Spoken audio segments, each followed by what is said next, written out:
أنت صلوات صلى على محمد وعلى محمد أجل لا حول ولا قوة إلا بالله العلي العظيم أعوذ بالله من الشيطان الرجيم بسم الله الرحمن الرحيم الحمد لله رب العالمين الصلاة والسلام على أشرف الأنبياء والمرسلين أما بعد فقد قال الرحمن في القرآن وقوله الحق بسم الله الرحمن الرحيم والله الذي أرسل الرياح فتثير سحابا فسقناه إلى بلد ميت فأحيا به الأرض بعد موتها كذلك النشور صلوات پڑھ دیں محمد.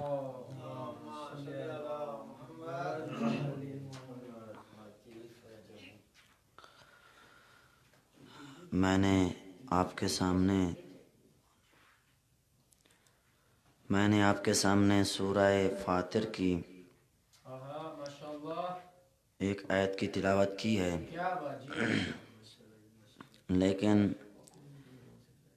میں آپ کے سامنے آج کوئی روایت نہیں پڑھوں گا، ساری کی ساری آیات پڑھوں گا، اس لیے کہ جب کا بزرگوں نے یہ دعویٰ کیا ہے کہ ہمارے لیے قرآن کافی ہے، ہم نے بھی دعویٰ کیا کہ ہم دلیل قرآن سے دیں گے.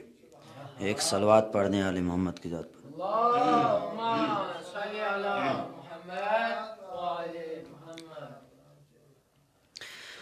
ارشاد ہو رہا ہے کہ واللہ الذی ارسل الرياح فتثير سحابا فسقناه الى بلد میت فاحیا به الارض بعد موتها.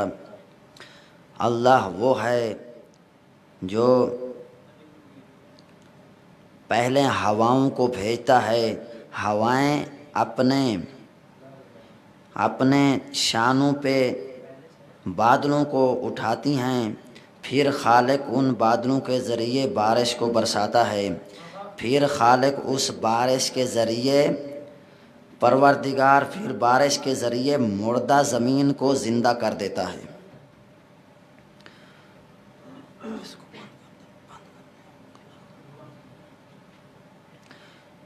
وہ ہے اللہ، پہلے وہ کیا کرتا ہے، ہواؤں کو بھیجتا ہے، ہوائیں اپنے کندھوں پہ بادل کو اٹھاتی ہیں، پھر وہ خالق ان بادل کے ذریعے بارش برساتا ہے، بارش کے قطروں سے خالق مردہ زمین کو زندہ کر دیتا ہے.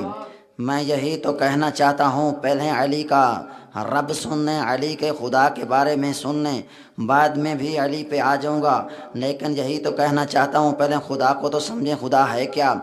وہ خالق جو ایک قطرے سے مردہ زمین کو زندہ کر سکتا ہے، کیا وہ مٹی سے بنے ہوئے انسان کو مٹی سے دوبارہ ملا کر پھر اس مٹی سے نہیں اٹھا سکتا؟ یہی تو وہ خالق ہے. پہلی آیت یہ ہے کہ وہ ہے اللہ جو ہواؤں کو بھیجتا ہے. دوسری آیت آپ کے سامنے سورہ فرقان میں ارشاد فرمایا تبارک الذی نزل الفرقان علی عبدہ، فرماتے ہیں کہ وہ برکت والی ہے وہ ذات جس نے اپنے بندے پہ فرقان کو نازل کیا. یعنی فرقان کے معنی کیا ہے؟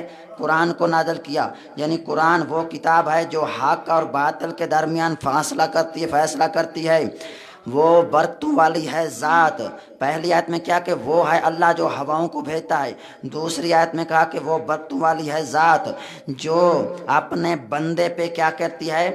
فرقان قرآن کو نازل کیا، اور تیسری آیت میں ارشاد فرمایا کہ هو الذی ینزل علی عبدہ آیات بینات لیخرجکم من الظلمات الی النور، وہ ہے اللہ جس نے اپنے بندے پہ واضح آیات کو نازل کیا، کیوں؟ اس لیے کہ وہ تمہیں ظلمت سے، اندھیرے سے نکال کر وہ نور کی طرف لے جائے۔ یہ آیتوں کا ذرا تسلسل کو دیکھتے رہنا۔ پہلی آیت میں فرمایا کہ وہ ہے اللہ جو ہواؤں کو بھیجتا ہے، دوسری آیت میں فرمایا کہ وہ ہے اللہ وہ برکتوں والی ذات ہے جس نے اپنے بندے پہ کتاب نازل کی، اور تیسری آیت میں ارشاد فرمایا کہ وہ ہے اللہ جس نے اپنے بندے پہ واضح آیات نازل کی، اور چوتھی آیت میں ارشاد فرماتا ہے الحمدللہ الذی انزل علی عبدہ آیات بینات، فرماتے ہیں الحمدللہ الذی، ساری کی ساری تعریفیں ہیں اس پروردگار کے لیے، ساری کی ساری تعریفیں ہیں اس پروردگار کے لیے جس نے اپنے بندے پہ کتاب نازل کی۔ اور کتاب کی شرط دیکھنا، اس جملے کو خصوصاً ہدیہ کر رہا ہوں جہاں جہاں تک میری آواز جا رہی ہے، وَلَمْ يَجْعَلْ لَهُ عِوَجًا، یہ جو قرآن ہے اس میں ٹیڑھا پن نہیں ہے، یہ ٹیڑھی کتاب نہیں ہے۔ اس آیت کے ذریعے پروردگار نے یہ تعارف کروا دیا کہ جو وارث قرآن وہ نہیں ہوگا جو پہلے دن ممبر پہ کہہ رہا تھا اگر میں ٹیڑھا ہو جاؤں تو مجھے سیدھا کر دینا۔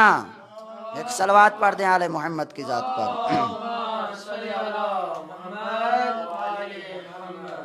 پہلے دن کہہ رہا ہے کہ ممبر پہ آ کے کہہ رہا ہے کہ اگر میں ٹیڑھا ہو جاؤں تو مجھے سیدھا کرنا، یہ وارث دین نہیں ہوگا۔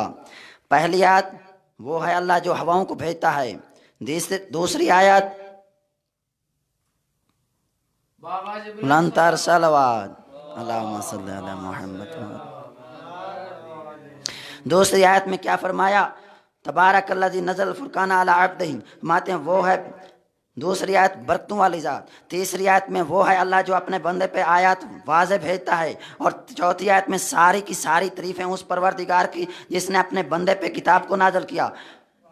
چوتھی، ایک مرتبہ پروردگار نے نگاہ کی تو رسول کریم پہ جیسے نگاہ پڑی، فرمایا کہ سبحان الذی اسری بعبدہ لیلا من المسجد الی المسجد الحرام، فرماتے ہیں آواز آئی کہ پاک ہے وہ ذات جس نے اپنے بندے کو رات کو معراج پہ لے گیا، پاک ہے وہ ذات، منزہ ہے وہ ذات۔ لیکن میں ایک عرض کروں گا، اے پروردگار ساریاں کا ساریاں اپنی تعریفیں کر رہا ہے لیکن اپنے محبوب کی، اپنے حبیب کی کیوں تعریف نہیں کرتا؟ عجب نہ ہو کہ آواز آیا ہو اے بندہ خدا یہی تو بتانا چاہتا ہوں، میں پہلے اپنی تعریف کر رہا ہوں، کیوں کہ عرب کے بدوں میرے نبی میں غلطیاں نکالیں گے، میرے نبی میں عیب نکالیں گے، میں اپنی پہلے تعریف کر رہا ہوں۔ اگر کوئی ہمت بھی کرے میرے نبی میں غلطی بھی نکالے تو اس کا ایمان پہلے مجھ سے ختم ہو جائے۔ ایک صلوات پڑھ،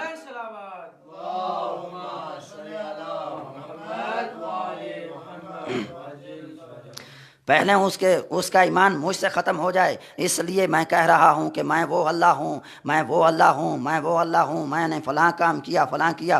اور اس کے بعد ایک آیت، عجیب آیت ہے، خالق فرماتے کہ ان کلو من فی السماوات والارض الا آتی الرحمن عبدا، جو چیز زمین و آسمان کے درمیان ہے وہ خدا کی بندگی کر رہی ہے، وہ خدا کی عابد ہے، وہ خدا کی اطاعت کر رہی ہے۔ دوسری آیت میں فرمایا کہ یسبح اللہ ما فی السماوات والارض، جو زمین و آسمان کے درمیان چیزیں ہیں وہ خدا کی تسبیح کر رہے ہیں، لیکن ان کی تسبیح کو ہم سمجھتے نہیں ہیں، ہم ان کی تسبیح کو سنتے نہیں ہیں، لیکن جو چیز زمین اور آسمان کے درمیان میں ہے وہ خدا کی تسبیح کر رہی ہے، وہ خدا کی عابد ہے۔ اب سورج عابد، ستارے عابد، درخت عابد، یہ ہوا عابد، یہ زمین عابد، یہ فرشتے عابد، یہ جو جتنی ہر سمندر پہاڑ، یہ ہر چیز عابد ہے۔ اب خالق فرماتا ہے کہ کل ان کان للرحمن ولد فانا اول عابدین، آئے پیغمبر ان کو کہہ دیجئے اگر کوئی خدا کا بیٹا ہوتا تو وہ حضرت عیسیٰ نہ ہوتا، وہ تو خود محمد مصطفیٰ ہوتا، کیوں کہ یہ سارے عابد ہیں، تو ان کا اول ہے۔ تو اول عابدین ہے. اس لیے اب اس آیت سے یہ معلوم ہوا کہ خالق سورج بعد میں بنا، میرا نبی پہلے بنا. اب ستارے بعد میں بنے، میرا نبی پہلے بنا. اور یہ چاند بعد میں بنا، میرا نبی پہلے بنا. زمین بعد میں بنی، میرا نبی پہلے بنا. اور یہ ہوا بعد میں بنی، میرا نبی پہلے بنا. حیوانات بعد میں بنے، میرا نبی پہلے بنا. یہ چرند بعد میں بنے، پرند بعد میں بنے، میرا نبی پہلے بنا. یہ درخت بعد میں بنے، میرا نبی پہلے بنا. اب میں یہ ایک دو آیتیں آپ کو، دو آیتیں، ایک آیت ہدیہ کرنا چاہتا ہوں. سورہ ملک میں واتی الذی خلق الموت والحیات لیبلوکم ایکم احسن عملا. فرماتے ہیں وہ ہے اللہ جس نے مخلوق موت کو خلق کیا، حیات کو خلق کیا. یعنی حیات اور موت جو ہے یہ ہیں مخلوق، میرا نبی ہے اول مخلوق. اب اس سے نتیجہ ہوا موت بعد میں بنی، میرا نبی پہلے بنا. زندگی بعد میں بنی، میرا نبی پہلے بنا. آئے دشمن مصطفیٰ ذرا سن، یہ مجھے بتا، جو موت اور زندگی سے پہلے بنا ہو نہ وہ تمہاری طرح جیے گا نہ تمہاری طرح مرے گا. ایک صلوات پڑھ دیں آل محمد کی ذات.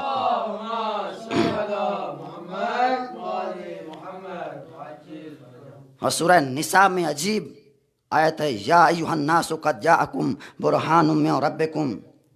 خالق فرماتا ہے کہ ہم نے نبی کو دلیل بنا کے بھیجا ہے. ہم نے نبی کو دلیل بنا کے بھیجا ہے. اس کا کیا مطلب ہے؟ خالق ہے دعویٰ، دلیل ہے میرا مصطفیٰ. اگر کوئی پوچھے، اگر کسی سے کوئی سوال کرے کہ وہ رحمان ہے، دلیل کیا ہے؟ میرے مصطفیٰ کو دیکھو. وہ رازق ہے، دلیل کیا ہے؟ میرے نبی کو دیکھو. وہ خالق ہے، دلیل کیا ہے؟ میرے نبی کو دیکھو. یعنی خالق ہے دعویٰ، میرا نبی کیا ہے؟ دلیل. آپ اپنے بڑے بڑے ججوں سے جا کے پوچھیں، دلیل اس وقت تک دعویٰ زندہ ہوتا ہے جب تک دلیل ہو. جس دن دعویٰ ختم ہو جائے گا اس وقت دلیل بھی ختم ہو جائے گی. جب تک خدا زندہ ہے اس وقت تک میرا نبی بھی زندہ ہے. ایک صلوات پڑھ دیں آل محمد کی ذات پر. هو الذی انزل علیک الکتاب منہ آیات محکمات ہن ام الکتاب. خالق فرماتا ہے کہ یہ سورہ آل عمران میں آواز دی کہ ہم نے اے حبیب آپ پہ کتاب نازل کی ہے. اس کتاب میں دو قسم کی آیتیں ہیں. پہلی کیا ہے؟ محکم ہیں. محکم کا معنی ہے جو آسانی سے سمجھی جائیں. اور دوسری کیا ہے؟ محکم نہیں ہیں، مشابہ ہیں، جو سمجھ میں نہ آئیں، جس کو سمجھنے کے لیے یا کوئی نبی بتائے یا خدا بتائے. لیکن یہ دو قسم کی آیات ہیں. اور پھر خالق آگے اس آیات کو، آگے اس آیت میں ارشاد فرماتا ہے فَأَمَّا الَّذِينَ فِي قُلُوبِهِمْ زَيْغٌ فَيَتَّبِعُونَ مَا تَشَابَهَ مِنْهُ ابْتِغَاءَ الْفِتْنَةِ وَابْتِغَاءَ تَأْوِيلِهِ.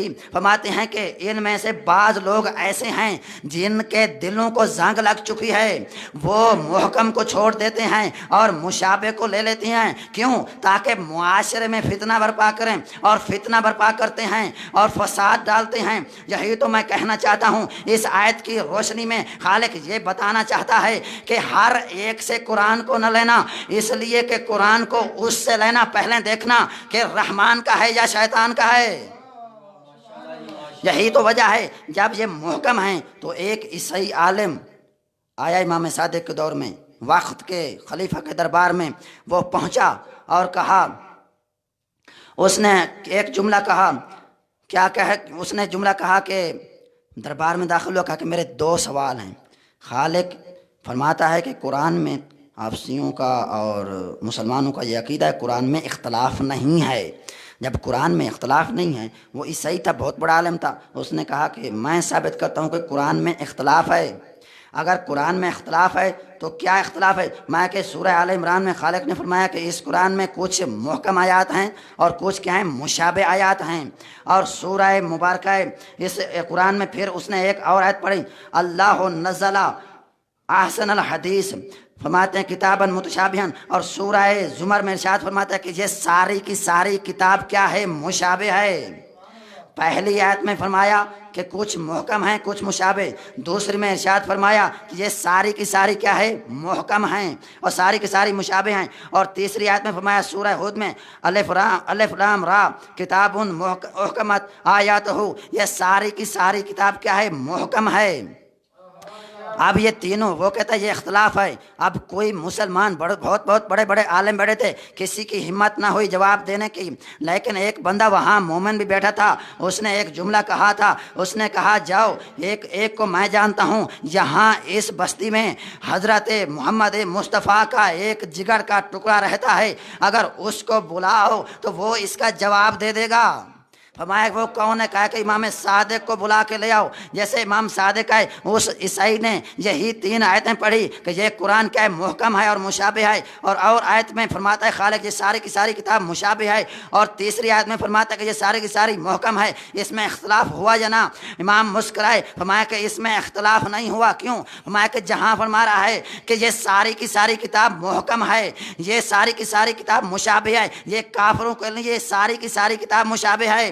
جہاں کہہ رہا ہے کہ بعض محکم ہے اور بعض مشابہ، یہ مومنوں کے لیے، مومنین کے لیے بعض مشابہ ہے اور بعض محکم ہے. جہاں کہہ رہا ہے کہ ساری کی ساری محکم ہے، یہ حجت خدا کے لیے ساری کی ساری محکم ہے.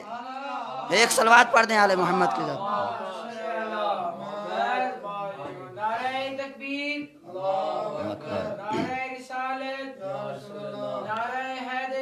یا علی زندہ باد، زندہ باد، مردہ باد، مردہ باد، بے شمار. اللہم صلی علی محمد وعلی محمد. افلا یتدبرون القرآن ام علی قلوب اقفالها. سورہ محمد مصطفیٰ صلی اللہ علیہ وآلہ، سورہ محمد میں ارشاد فرماتا ہے، خالق فرماتا ہے کہ یہ لوگ قرآن میں فکر کیوں نہیں کرتے؟ یہ لوگ قرآن میں فکر کیوں نہیں کرتے؟ بل اے حبیب ان کے دلوں پہ تالے لگ چکے ہیں. جب تالے لگ چکے ہیں اس کی وجہ کیا ہے؟ کیوں؟ تالے کا مطلب یہ ہوتا ہے کہ باہر سے کوئی چیز آ نہیں سکتی. تالے کا مطلب یہی ہے نا کہ ان کے دلوں پہ تالے لگ چکے ہیں. اس لیے میرے نبی نے فرمایا تھا قرآن علی کے ساتھ ہے اور قرآن علی قرآن کے ساتھ ہے. جب یہ دونوں ایسے ہیں اے حبیب ان کے دلوں پہ تالے لگ چکے ہیں، ان کے دلوں میں قرآن جا نہیں سکتا. کیوں؟ اس لیے کہ ان کے دل میں علی نہیں ہے. اگر علی ہوتا تو ان کے دل میں بھی قرآن بھی جاتا اور ان کو سمجھ بھی آتے. اس لیے کہ علی نہیں ہے. علی کی محبت کی جگہ دشمن علی کی محبت ہے. جہاں دشمن علی کی محبت ہو وہاں قرآن واقعی رٹا تو ہو سکتا ہے، ان کے سر کا طواف تو کرتا ہے، ان کے دل کے اندر داخل نہیں ہو سکتا. ایک صلوات پڑھ دیں محمد علی محمد.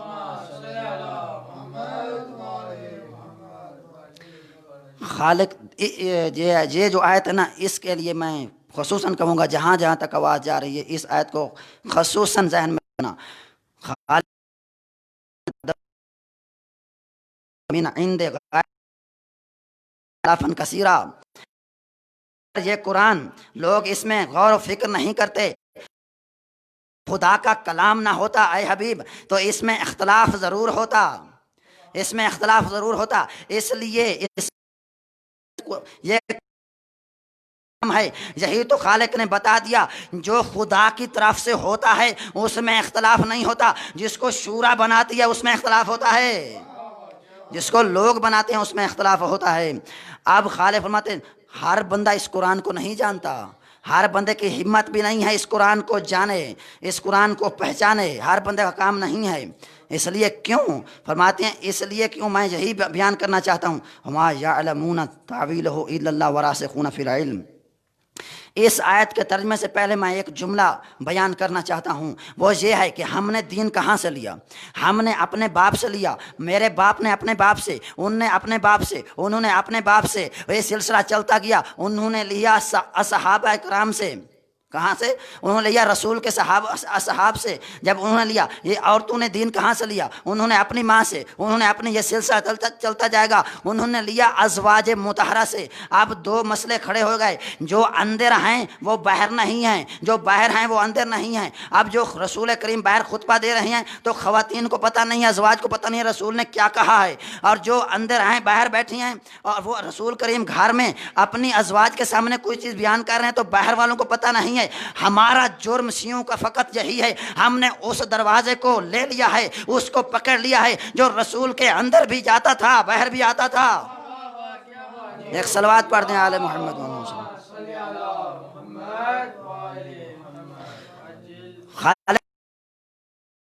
طویل نہیں جانتا، فقط وہ جانتا ہے جو راسخون فی العلم ہے، وہ لوگ جانتے ہیں جو علم میں ڈوبے ہوئے ہیں۔ یہ میرے سامنے گلاس پڑا ہے، اس گلاس میں پانی اتنا آ سکتا ہے جتنی اس میں وسعت ہے۔ اگر اسی گلاس کو میں جا کے سمندر میں ڈال دوں تو اس سے کیا ہوگا؟ گلاس کے اندر بھی پانی ہوگا، باہر بھی پانی ہوگا۔ خالق نے یہ نہیں کہا کہ ان کے اندر علم ہے، بلکہ اگر اندر کا کہتا تو پتہ چل جاتا کہ آل محمد میں کتنا علم ہے۔ خالق نے یہ فرمایا کہ یہ علم میں ڈوبے ہوئے ہیں، اس کا مطلب یہ ہے ان کے اندر بھی علم ہے، ان کے باہر بھی علم ہے۔ مالک میرا سوال یہ ہے، یہ اوت العلم ہیں تو ہیں کون؟ ان کا نام تو بتا دے۔ عجب نہ ہو کہ آواز ان کا نام نہیں بتاؤں گا، اگر نام بتا دوں تو یہ اپنا اس نام کو ختم کر کے اپنا لکھ دیں گے، لیکن صفات بتاؤں گا، خود ڈھونڈتے رہنا کہ علم والے اوت العلم والے ہیں تو ہیں کون۔ مالک بتا دے، فرمایا کہ ذرا آیت پڑھیں تو آپ کو مل جائیں گے۔ وَمِنْهُمْ مَنْ يَسْتَمِعُ إِلَيْكَ حَتَّى إِذَا خَرَجُوا مِنْ عِنْدِكَ قَالُوا لِلَّذِينَ أُوتُوا الْعِلْمَ ماذا قال آنفا، کہ رسول کریم کی محفل میں بہت بڑے بڑے لوگ بیٹھتے ہیں، غور سے گفتگو سنتے ہیں، جیسے رسول کی مجلس ختم ہوتی ہے دروازے سے باہر نکلتے ہیں، ایک اوت العلم والے سے پوچھتے ہیں ذرا بتائیے رسول کریم کیا کہہ رہے تھے؟ پتہ نہیں تھا بھئی کیا کہہ رہے تھے۔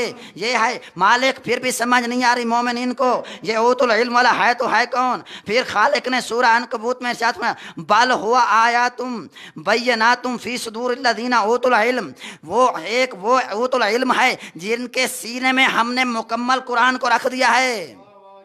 مالک پھر بھی بتا دے ان کا نام کیا ہے اور یہ ہیں کیا، ابھی سمجھ بھی نہیں آ رہی۔ فرمایا کہ اگر سمجھ نہیں تو جاؤ کوفے کے منبر پہ ایک اوت العلم والا علم کا دعویٰ کر رہا ہے، فرما رہا ہے کہ پوچھو جہاں سے مرضی ہے پوچھو۔